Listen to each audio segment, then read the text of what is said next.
No way! How did you get the same tattoo as me? A routine inspection at Camp Pendleton froze in place when Colonel Vincent Nash caught sight of the faded snake inked around mechanic Lena Brooks's arm. That mark, once a punchline for fresh recruits, drained the color from a battle-hardened commander's face as if he'd just seen a ghost. In the heat shimmering over the motor pool, the wrenching and the oil smell seemed to cut out. No one understood why a cheap tattoo could make a colonel's voice shake. What they didn't know, Lena wasn't just an anonymous mechanic. She once belonged to a unit so secret it never existed on paper, and only 6 of them survived. Today, that secret stirred, and Lena's life tilted toward a road with no return. The faint snake wrapped around Lena Brooks's arm had long been the butt of jokes at Camp Pendleton, the famed Marine base in California. New recruits winked and whispered back alley ink, sometimes tossing out crueler jabs. But on one sweltering morning, during a routine walkthrough, Colonel Vincent Nash spotted the tattoo, and his face paled like desert sand under a noon sun. Without hesitation, Nash stripped off his uniform blouse, revealing the exact same tattoo on his left shoulder. His voice faltered as he told his aide, "She's not logistics, she was Meridian. Only 6 of us made it out." The air went still. In an instant, the quiet woman who lived under HMMWV hoods became the center of a secret big enough to shake the Marines' certainty about who she really was. California in high summer blazed white. The Camp Pendleton motor pool dazzled, hundreds of vehicles in formation like metal monuments to American muscle. Lena bent over a stubborn Humvee that had been acting up for 3 days. Greasy fingers wiped across her brow, leaving a black streak on sun-browned skin. The clack-clack of a wrench kept time with the barks echoing from the drill field where recruits were being forged. At 28, Lena lived quietly in the sprawl of base life. 0630, clock in, then vanish into a maze of metal where no one looked too closely. To her crew, she was the model mechanic, skilled, taciturn, never complaining about long shifts or heavy work. Some swore she had a 6th sense for diagnosing a bad sound in a good engine. But no one at Camp Pendleton, not even those closest to her, knew she'd once been someone else entirely. The woman now hiding in Greece had ghosted through places most Marines couldn't pronounce, running black missions that would never show up in any file. The shift from battlefield phantom to nameless wrench turner wasn't an accident. It was survival, a calculated price to keep breathing. The only trace of that past was the ink on her left arm, a snake coiled around a compass rose, black faded to ash, lines rough but deliberate.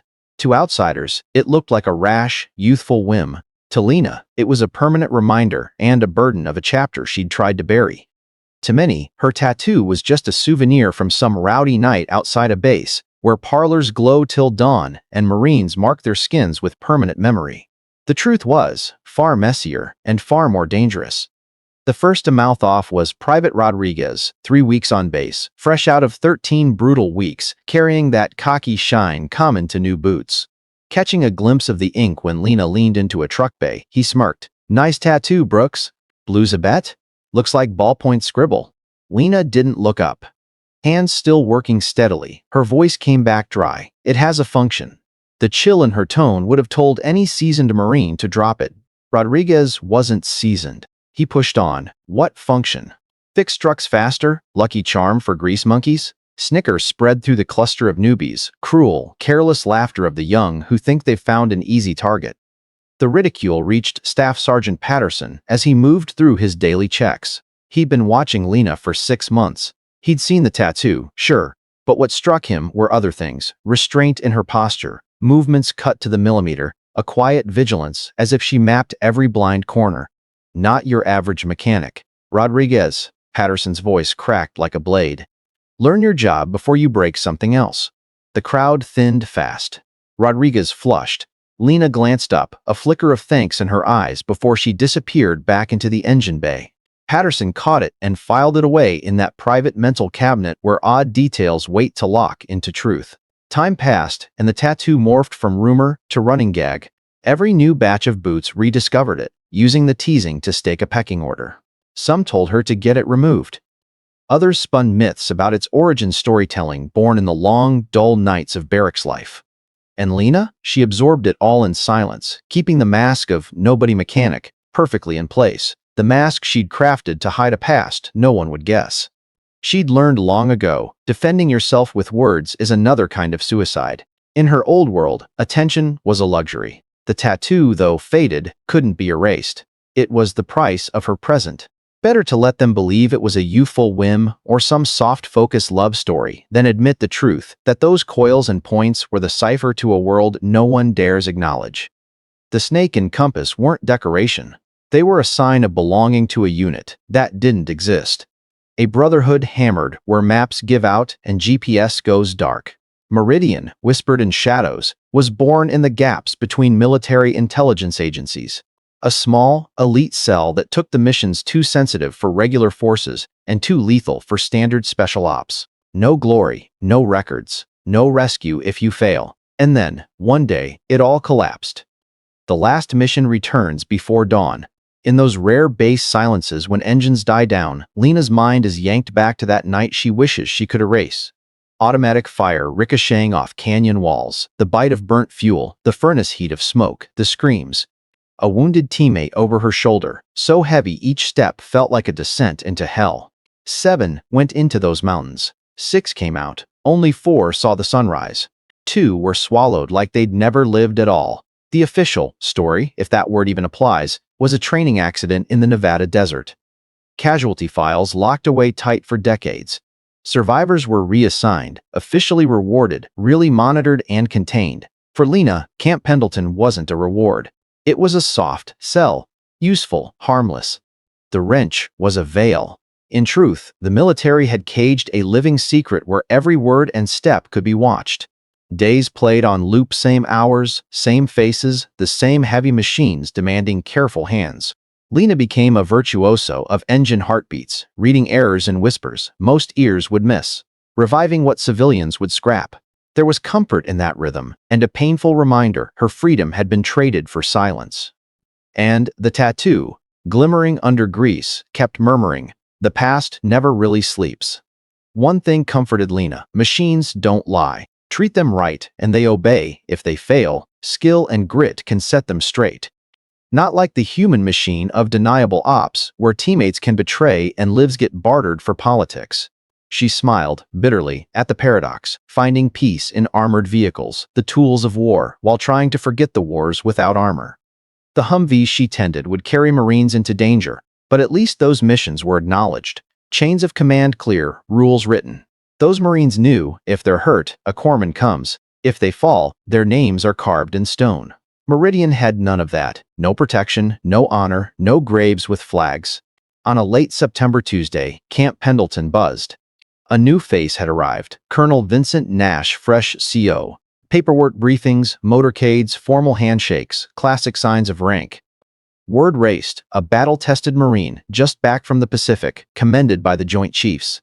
52, lean, face cross-hatched by hard decades. Regulation haircut, like any colonel. But the eyes, sharp, cautious, the gaze of a man who's seen beyond the reach of standard units.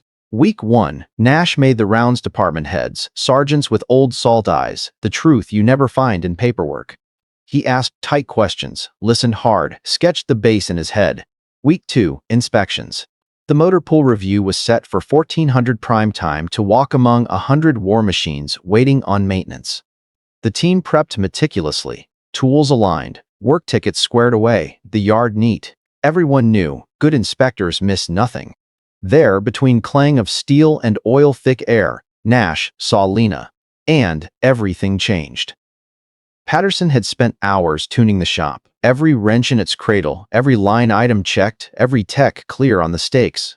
Lena approached it with her usual calm, crisp, tidy, ready for questions on service intervals or repair protocols. To her, just one more inspection. The trick wasn't to stand out, only to show enough competence that no one asked more. Nash moved station to station with cool precision, asking razor questions that proved he knew logistics deep. The crew felt both surprised and oddly at ease with the new boss. He listened. He cared about the realities of keeping steel battle ready. He stopped at Lena's bay. She was half under a heavy truck, easing out a gearbox wrecked by last week's training cycle. Both arms stretched, straining, exposing that snake and compass in the harsh fluorescent glow. Nash froze. For a long second, he just stared, eyes locked on the faded ink. The calm slipped. A silence opened, as if his worldview had snagged on a buried wire. Patterson, mid-spiel, noticed the quiet. He followed Nash's gaze to Lena.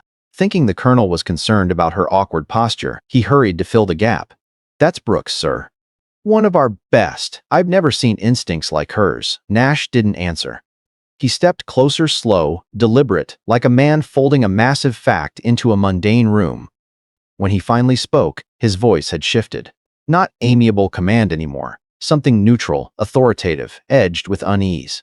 Brooks, just her name, but the weight on the syllable stopped Lena's hand on the bolt. A chill slid down her spine. "Brooks, step out a moment." Even gentle, the tone was unmistakable. An order from a commanding officer. Lena set her tools down with care and slid out. She rose in one smooth, drill-burned motion. One glance at Nash and a flash of recognition confirmed what he feared. He'd seen those eyes before in a windowless briefing room inside a building that didn't officially exist. "At ease," Nash said, but his body stayed wired tight, eyes fixed on the snake on Lena's arm. The motor pool went dead quiet. No one knew what this was, only that the air had gone electric. Patterson cleared his throat, trying to break it. "Sir, is there something specific about Brooks's work? Her record's exemplary. No discipline issues." Nash seemed to come back to the room, but his gaze never left the ink. The snake around the compass, so faded, stood stark under the fluorescent wash. "What does that tattoo mean, Brooks?" His voice trembled, as if the answer mattered more than the question. Lena's heart kicked. Her face stayed calm. Years of hiding had drilled for this. This was the moment she'd feared since being parked at Pendleton. A confrontation with someone who understood the mark she couldn't shed. "It's personal, sir," she said evenly. "A memento from prior experiences." Nash searched her face, trying to fit unequal pieces. Recognition and confusion fought in his eyes, as if he saw two different versions of the same person. Prior experiences. He let the words sink. The way he said them told Lena he knew exactly which kind experiences that never made a file. His eyes flicked to Patterson and the crew frozen in place. Lena saw the calculation. This was not a talk for those without clearance. Then, without a word, Nash began unbuttoning his blouse. Slow, deliberate, every eye in the shop followed. At first, they thought he was just hot. Then the undershirt came off, showing a sun-browned shoulder carved by decades of work, and the shop fell into silence. If this story moved you, please like, comment, and subscribe. Your support helps worthy voices be heard and understood. On the colonel's left shoulder, faded black lines, was the same snake coiled around a compass that lived on Lena's arm. The room froze. Even the training yard engine seemed to fade, leaving only shock. Patterson's mouth opened, empty of words. The other mechanics stared at the secret laid bare. Nash didn't look away from Lena. His voice was low, each word heavy as heated steel. "She's not logistics," he said, his eyes locked on Lena. "She was Meridian. Only 6 of us survived." The words rose like smoke from an old fire, blurred, burning. No one understood, but everyone felt the weight. Lena's chest tightened. Part of her felt relief. No more hiding from someone who knew the nightmare. But fear hit harder. Her careful cover had been stripped in a heartbeat. Nash dressed again, movements careful, as if he needed the ritual to steady himself. The moment had passed, but its ripples trembled through the shop. When he was squared away, he turned to Patterson, voice clear, rank back in place. "Staff Sergeant Patterson, I need to speak to Brooks in private." He swept the room. "What happened here doesn't leave this shop." "That's not a request. It's an order." No one breathed. They had just seen a secret they might never comprehend. Patterson nodded quickly, baffled but bound. "Aye, sir, you heard him. Back to work. And remember, what you saw, you didn't." Boots scraped. The team dispersed, unwilling eyes still cutting toward Lena and Nash. Minutes later, the motor pool's rhythm returned. Underneath it, a heavy tide of curiosity moved unseen. Nash waited until they had space. He lowered his voice, words clipped and heavy. "We need to talk." Lena nodded. She knew this conversation would shatter the fragile balance she'd kept for 2 years. "Are you meeting me as CO or something else?" she asked, wary. "Not as your CO, not as an enemy," Nash said, a hard light in his gaze.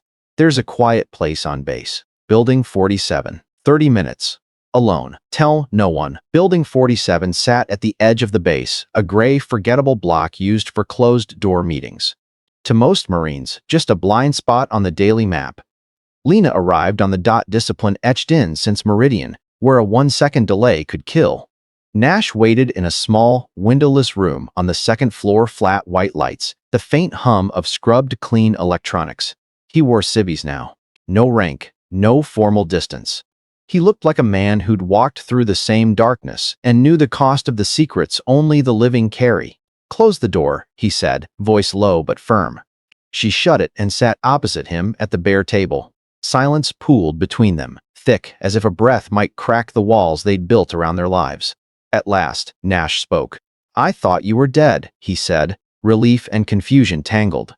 "Post-op reports listed 5 survivors. Your name wasn't on any list." Lena nodded, a tired curve of a smile. "But, on paper, I died," she said. "At least, Lena Brooks did. The woman you knew in Meridian died up there with Walker and Chen." The room held a quiet memorial, no march, no flag, just 2 people and the silence owed to the unnamed fallen. Nash's face darkened with memories. Time can't bleach. Lena saw the same burden she carried, survivor's guilt, the ache of walking out while others didn't. "After the exfil, what happened to you?" he asked, gentler now, yet impossible to dodge. "I tried to track the others," he went on, "but after your debrief in Germany, your file vanished. Like you never existed." Lena paused, then picked each word like a foothold on a cliff. "I was given a choice. Like all of us, accept reassignment tight enough to choke any leaks or face permanent solutions." Nash nodded, a humorless flicker of a smile. An old truth neither of them could ever say aloud. "I chose reassignment too," he admitted. "My road back to the regulars was smoother than yours." "They couldn't make me a colonel overnight without questions," Lena said, with a bitter edge. "So, they made me a mechanic. Perfect cover. No one looks twice at oil-stained hands. Honestly, it's almost merciful. Less lies, less blood. Just patience and skill." "It's still a waste," Nash snapped, frustration showing. "Your tactics, ops sense, combat hours, buried under maintenance schedules." Lena leaned back, eyes drilling into him calm as an interrogation. "With respect, sir, that is the point. I'm not allowed to use those skills. I'm meant to stay boxed in useful, invisible, so the people upstairs can forget Meridian ever existed." Her voice carried years of swallowed truth, service filed under problematic, fate decided by hands that never entered the kill zone. Silence. Nash's gaze dragged with his own nightmares, forced out of the shadows, back into polished ranks, pretending nothing happened. He changed tack, his tone low but loaded. "Do you know why I'm here?" "Why I asked for Pendleton?" "Only the scuttlebutt," Lena said. "Pretty resume, Pacific tour, Joint Chiefs commendation, a colonel's billet, clean as it gets." He smiled without warmth. "The truth is, Messier, I didn't ask for Pendleton," he said, weighing each word. "Just like you didn't ask for the motorpool. We were placed. With one difference, my orders include responsibilities far beyond normal command." A familiar tightness pulled at Lena's chest, the gut alarm that had saved her life, full alert. "What kind of responsibilities?" she asked, voice level, eyes reading him. "The kind that involves tracking people who used to be Meridian," Nash said. Each word heavy, half reassurance, half warning. The room thickened. Lena heard her heart climb. "There are 6 of us, spread across branches and bases," he continued. "Part of my job is making sure everyone is, adjusting." "And if we're not?" she asked, already knowing. "Then there are other arrangements," he said, using the cold, bureaucratic phrasing that hides a final sentence. Weight settled like a lead blanket.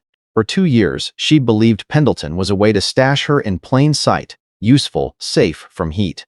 Now it felt like something else, a chessboard, and she a piece under watch.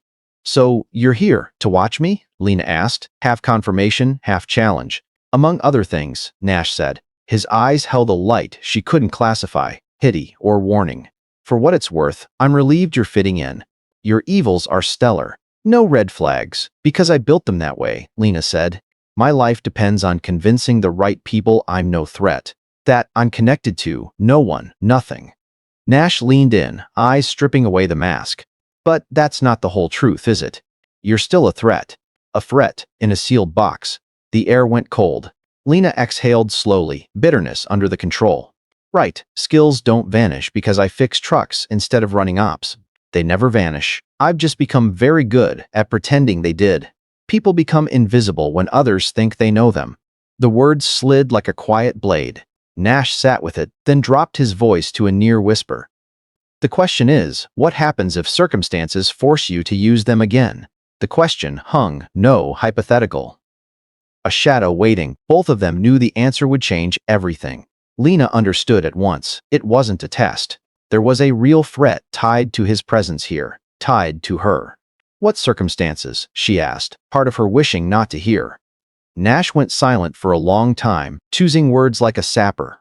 Finally, intel suggests someone's interested in Meridian alumni, not administrative interest from our side. Something else. Another force. A force with resources, motive, and enough reach to trace people who were supposed to fade into history's dark. Lena felt her blood go cold. Who? She whispered. We don't know, Nash said plainly. Intel is fragmentary odd ripples in the data flow. Queries, traces. Our analysts only recently connected the dots. He leaned forward, voice firm as a driven nail. They're asking about Meridian, about missions that never existed. About personnel, the government denies to the end. Her pulse thudded like a drum. Where and to whom are they asking? Everywhere, Nash said. We see signs of electronic surveillance, large-scale data mining to reconnect lines that should have been cut, and human activity, people asking in places only sophisticated networks can touch. The scope and shape told her this wasn't curiosity. This was a campaign. How long? She asked. 6 months at least, likely longer. The picture only came together recently. As soon as it did, the order came down. Tighten surveillance on all Meridian survivors. Ensure safety. Detect any breach and cover early. Lena nodded. The pieces clicked. That's why you're here. Not just to see if I fit. You're a shield waiting for a strike. Nash nodded heavy. Partly, but more. If this escalates, if they move on any of us. He stopped, voice turning to steel. We will answer with capabilities far beyond what regular forces can bring. A strange mix of fear and sweet, dangerous adrenaline surged in Lena, the taste she'd thought she'd buried with Meridian. You mean reactivation? The room seemed to shrink. 2 Meridian ghosts faced each other, knowing the dead secrets were climbing back to daylight. The question wasn't if, but when. I mean, we may have to defend ourselves with skills that, on paper, were erased 2 years ago, Nash said evenly. I hope it won't be necessary. I hope official channels can end this. Hope isn't a plan. They talked for another hour. Nash laid out fragments, scattered clues, small snags in the veil that, once aligned, formed a menace. Someone, with organization, money, tech, was hunting Meridian's remnants. The motive was unclear, but the method screamed intent. As she listened, Lena felt herself slipping back into old form. The cold analyst, emotion pared away. Options weighed, skills hadn't rusted. They came back sharp as a hidden blade, and the feeling was both comforting and chilling. When the meeting broke, re-entering the motorpool world felt wrong, like pulling on a uniform that no longer fit. What now? Lena asked as they rose. Now we wait, Nash said, steady. You stay in the motorpool. I stay in command. We hold cover. We watch. If it escalates, if action is required, I'll reach out on a secure channel. Lena tightened her fist. And if the cover blows? If they come straight on? Nash's eyes went forge cold. Then we remind them why Meridian wasn't disbanded. It was erased. They left Building 47 by different routes. The sun still hammered California. The base throbbed with orderly chaos. Nothing seemed changed. Inside, everything was. That fragile balance she'd kept for 2 years shattered with a single look and the warning that followed. She was no longer just mechanic Lena Brooks, waiting out the clock. The dark had touched her again. This time, it wouldn't let go. By afternoon, walking back into the shop felt like stepping onto a stage. For 2 years, she'd played the role so well, she almost believed it. Patterson looked up, curiosity in his eyes. How was the meeting with the colonel? Routine admin, Lena lied without effort. Adjusting the maintenance schedule. He nodded, seemingly satisfied, though suspicion lingered like a shadow. The tattoo. The colonel's reaction. Too strange to forget. The rest of the day ran on rails, spark plugs, oil checks, log entries, yet every motion felt wrong, as if she were doing another woman's job. Her mind replayed Nash's words from the windowless room. Small talk became tests. Harmless chatter held leak points. Since Nash had seen the ink, the life she'd built had begun to crack. That night, alone, Lena sat under a dim lamp, eyes on the tattoo. For 2 years, it was a weight, an unerasable trace of a past she'd tried to bury. Tonight, it became something else, a signal. Proof she wasn't alone. Her fingertip followed the snake's coil, and the compass rose, back to a nameless town where no one could read the signs. A cramped room, the sting of ink, 6 people shoulder to shoulder under the needle. Not just ink, a right. From that moment, they weren't merely teammates. They were family of shadow and blood. 3 were gone now, deaths that lived only in classified files, no funerals, no flags. 3 lived split, 3 ways, each inside a new skin. Those new names had promised safety. Nash's warning tolled like a bell that safety might be a mirage. She should have felt fear. What she felt was something closer to relief. For 2 years, she'd stuffed down the reflexes and instincts that defined her. Maybe the play was ending. The thought of returning despite the danger pulled at her in a way she couldn't deny. Sleep came in shards, broken by dreams that braided memory with looming threat. A helicopter fighting thin mountain air. The crushing weight of a pack and a rifle designed to slow you when you need to sprint. The faces of locals who promised help, then sold them out. She woke before dawn, as always. In the quiet dark, she listened to the base stir, drill instructor cadence pounding boys into Marines. Her morning rituals felt changed. Every step carried the alertness of someone who'd survived where night rules. Passing the barracks, she checked corners, clocked exits, judged the brick walls for cover. The instincts she'd lulled for 2 years came back bright as a honed edge. Even the motor pool looked different. She unconsciously mapped it. Which tool chests could become weapons? Which Humvee made a good shield, the fastest route out if things went hot? The math ran by itself, like breathing. Patterson, with an old NCO's eye, noticed at once. "Brooks, you seem distracted," he said. Part observation, part probe. "Everything all right?" "Just thinking about some points the colonel raised," Lena said. "True enough, with the core hidden." He nodded. "Policy changes are always a pain. If you hit a snag, loop me in.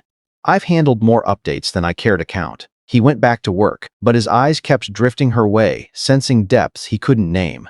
The morning seemed calm. For Lena, each second thrummed tight. She tightened bolts, oiled parts, and tracked every movement around her, primed to catch any off-note sound as a signal. She watched the flow of people, footsteps, pauses, the lull between shifts. To others, her vigilance looked like needless habit or paranoia. To Lena, it was survival. At lunch, she sat alone in a corner seat with a clear view. While she ate, she scanned. That's when she spotted the man who didn't belong. Civvies, but too neat, chosen to blend with contractors and Marines. Hair close cut, gait disciplined, but the posture said he wasn't active duty. Most important, he was watching her. Not staring. Professional observation, subtle enough to pass most eyes. But Lena had been trained in counter-surveillance. She recognized the tells. His seat angle covered her table. His movements avoided direct eye contact without losing line of sight. She kept eating, calm. In the stainless backsplash, she caught his reflection lean, hand moving like he was jotting on a tray. He seemed alone, but in jobs like this, alone is a lie. Options flickered. Vanish in the base maze and lose him? That would tip him she'd made him. Confront him here? Might rattle him, or blow the lid off. Alert Nash, and turn a theory into a live threat? She chose the third. Finishing her meal, she stacked her tray and headed out. He didn't follow immediately, but in the glass, she saw him murmur into a phone. As expected, he wasn't solo. On the walk back, she threaded routes that make tailing hard without revealing you're tailing. She used corners and glossy windows and truck shadows to take snapshots of her surroundings. To everyone, she looked like a mechanic between tasks.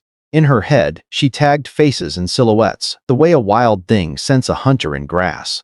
Back at the shop, she was fairly sure she'd shaken close coverage. That didn't mean surveillance had ended. Her gut said eyes were still out there. Patterson was waiting tense. "Brooks, Colonel Nash wants you in his office. Now." His voice carried the weight of bad news. "He asked me to remind you it's about the maintenance processes you discussed yesterday." The code told her Nash had seen the same smoke. Her pulse climbed. The old pre-op rhythm. Anything else? She asked. Go alone. Tell no one. Same as yesterday, she nodded. If anyone asks, I'm dealing with admin. The walk to Nash's office stretched. Gee. Every step, she scanned like she was crossing a kill zone. Entrances, exits, blind spots, logged. The office sat in the admin block, normal facade, hardened core. An aide waved her straight in. Close the door, Nash said, voice taut. Bright fluorescence, thick air. Files stacked on the desk, some pulled half out. He'd been reading in a hurry. We have a problem, he said. Lena's chest cinched. The vague dread solidified. What problem? This morning's intel says someone is preparing direct action against Meridian survivors. Her stomach tightened, not fear, but a combat reflex engaging. What kind? Unknown, Nash said. Fragmentary sources. But one thing's clear. There are detailed dossiers on all of us. Old missions, current identities, duty stations, even capabilities. Those files are being handed to action teams. Whose teams? She asked, each word a stone. We don't know, Nash said grimly. The crypto points to high sophistication, deep pockets. The phrasing reads like professionally trained intel. But no clean signature could be state, private, or a third thing. Silence. Lena pulled in a breath. The key wasn't who. It was how much had leaked. Is my cover still intact? She asked, voice cold. Not at all, Nash said without cushioning. They know your job, your quarters, your patterns. Enough to approach, surveil, and kill. The news should have crushed her. Instead, a strange lightness spread. For 2 years, she'd hovered between past and present, danger and safe fiction. Now the fiction was gone. She was back in a war zone, the place her instincts recognize. What about the others? She asked, a hard spark in her eyes. Harper's at Fort Bragg Intel Analysis. Jackson's in Germany Logistics. Both covers burned. We've spun up protective measures for all survivors. He hesitated, weighing the next piece. Problem is, standard security won't cut it if the opposition is trained. They'll walk through military perimeter like it's fog. You're talking offense, Lena said. Yes, Nash nodded. Defense buys time. But whoever's hunting Meridian, we have to stop them before they act. No more hiding. A heat rolled through her half-dread, half-thrill. Muscles and nerves woke like they'd never slept. What exactly? The kind of work Meridian was born to do, Nash said flatly. Targets the regulars can't touch. Operations that don't exist, but are necessary. Who else knows? She asked, voice like a blade. Just me, you, and a tiny circle of analysts connecting shards. Higher will decide, but if the order drops, we move. He unlocked a drawer and slid a sealed envelope across. Preliminaries, target packets, risk reads, possible courses of action. This classification level, technically, doesn't exist. Opening it means you accept the game and the bill. Lena stared at it, heart beating slow and loud. This was the line. Touch it, and the mechanic is gone. The Meridian operative wakes. The choice should have been hard. It wasn't. The moment Nash bared the snake, the gears turned. She opened it. Inside, a dense stack of small type-cool, clinical target files so complete they made her skin crawl. Addresses, habits, skills, strengths, weak seams. Whoever built them reached into databases, even governments struggle to touch. She read and felt each page unspool her cover and pull her back into the dark she'd sworn to leave. Worse than the detail was the pattern, multiple teams moving in coordination. Not a single cell in one country, but a system funded, focused, personal enough to go beyond simple intelligence collection. Any theory on who's behind it? Lena asked, eyes bright with calculation. Several, none pleasant, Nash said. Could be a foreign service we crossed. Could be a private outfit tied to people we hurt. And, he paused. A hard hesitation. It could be ours, the ones who gave us orders cleaning up loose ends before they become political baggage. The room tightened. That last cut deepest. If true, then the finger on the trigger might be friendly. History is clear. In the dark world, loyalty often dies before the first shot. How long for official green light? Lena asked. She knew seconds matter. Hours, not days, Nash said. Intel says they're accelerating. We don't have the luxury of a textbook plan. She nodded. Her brain flipped fully into operations. 2 years of motorpool grind hadn't dulled the edge. It had only kept it sheathed. Now every cell hummed like it was sprinting. "If the order comes, what do we have?" she asked. Nash produced a second, thicker packet, stamped in red beyond legal fiction. Everything Meridian had, and more. 2 years of new tech and capability. If we get the light, we return at full strength, not forgotten ghosts, but sharpened weapons. Reassuring and sobering. This was national-level chess. A secure line rang hard and sharp. Nash answered, listened, then hung up, face set. "Confirmation. They've started," he said. Harper's apartment in North Carolina was under surveillance this morning. Jackson's routines in Germany have been mapped. They're not probing anymore. They're staging. Her pulse pounded, fear braided with the fierce rush only those who enter the kill box know. "Proactive measures are still pending," Nash said, "but we're authorized to activate protection protocols and prep assets now." The words carried inevitability. To Lena, the shift felt surreal and right-like. The last piece of the mechanic mask finally slid off to reveal the operative beneath. 2 years of routine hadn't softened her. Every repressed instinct woke tactics replacing timing belts, operational plans replacing filters and drive belts. "What about base optics?" she asked, already gaming the cover for her sudden disappearance. "Handled," Nash said. "As of this afternoon, you're reassigned to special duties. Externally, you're supporting a classified vehicle resilience review. Patterson's been told you're gone indefinitely." The tidy story told Lena something crucial. This wasn't improvisation. The plan had been sketched far above her pay-grade, quiet contingencies, woven layer by layer. Comforting and alarming. Nash stood. "There's a secure facility on base, built for exactly this. That's our hub until further notice." They walked into deeper, restricted zones Lena had never seen. No signs, plain buildings guarded by stacked security. With each checkpoint, it felt more like stepping off the map. The facility hid under one of those anonymous structures, biometric gates, then a descent that was metaphor made concrete, down, deeper, back into sanctioned shadows. The final door sealed behind them and the room glowed, screens alive with live feeds, encrypted lines buzzing, digital maps breathing threat vectors across continents. The tech was sleeker than 2 years ago, but the core was the same, a nervous system for wars without names. "Welcome back to things that don't officially exist," Nash said. His tone was flat, his eyes understood the cost.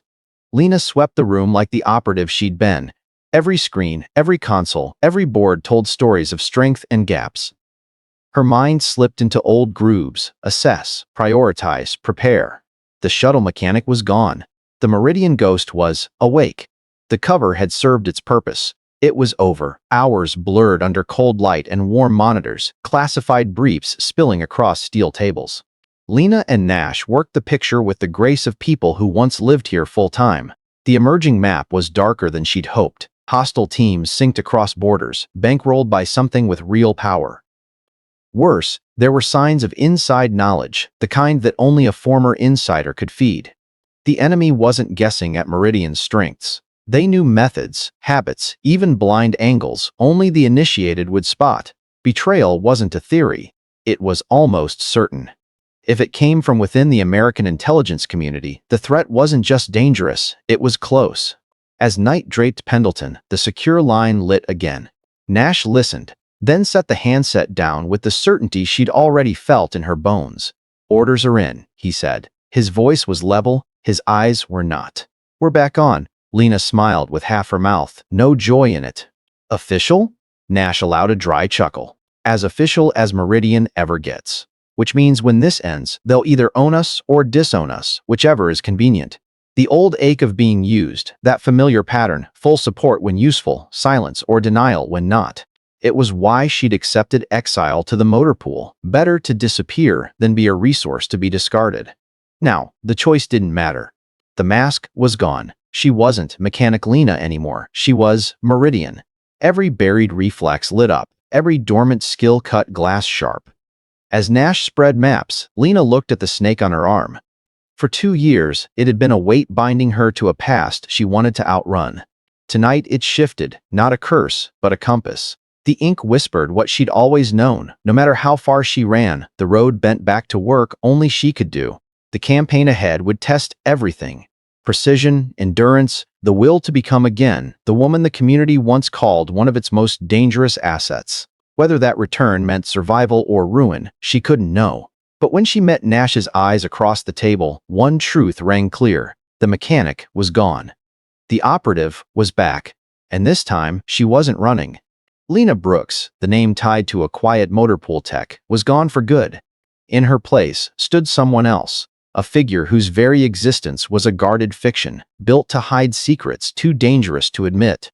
As she turned pages of the op packet, the old jokes about her faded tattoo felt like a harsh prophecy. The snake around the compass had never been a whim. It was a warning about the loop of fate. Once you belong to the dark, there's no true exit. Now, as unseen enemies tightened a ring around the last survivors of a unit that never existed, that warning was coming due. Lena understood that every skill, every limit she'd honed in years of all-risk, no-promise work, would be tested again. The woman who slid through places most people can't even say is back. And this time, there won't be a dull motor pool to hide in when it's over. Only the dark, the burn of duty, and the naked fact that her fate was never peace. In the end, Lena's story isn't just a secret tattoo or a unit erased from every ledger. It's a reminder that the past, no matter how we bury it, finds a way back. Some bury it to survive, others burn it as fuel. Lena stands between those poles, a simple mask and a warrior who walked off the map. The truth is, human strength does not lie in running away or hiding behind a safe disguise, but in the courage to face the darkness when it leaves us no other choice. While some see memory as a burden, for Lena, it became a compass pointing her back to destiny. And perhaps, only in adversity do we truly see a person's worth, not in titles or positions, but in the will to keep moving forward when the world wants you to disappear. But what about you? If a secret from your past were suddenly revealed, would you choose to stay hidden or stand up and face it? Share your thoughts in the comments below. I'd love to hear them. And don't forget to subscribe so you won't miss the next story.